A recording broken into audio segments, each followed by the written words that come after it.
Magandang tanghali mga kapatid.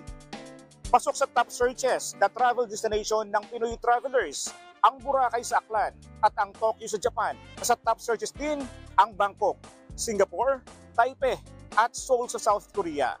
Kayo mga kapatid, saang bansa nyo gustong magbakasyon? Tara samahan nyo ako at magtatanong tayo dito. Sa Norway po, Bakit doon? kasi meron akong manugang doon.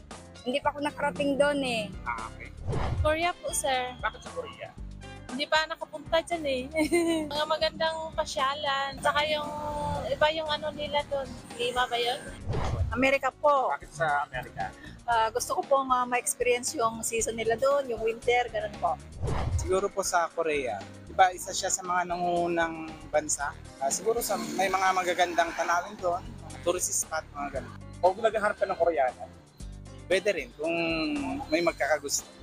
Sakali sa Korea. Korea din? Bakit sa Korea? Dahil pong trabaho doon. Pupunta. Sir, gusto ko sa sir, Amerika. Matagal na po ako hindi nakapunta ron, sir. Hindi, kung may pagkakataon lang, gusto ko talaga sa Amerika, sir. Nakapunta ka na ba dati doon? Hindi pa eh. Sa US din, sir. No, bakit sa US? Doon din kamag-anakan ko eh. Mga kaibigan ko, doon din.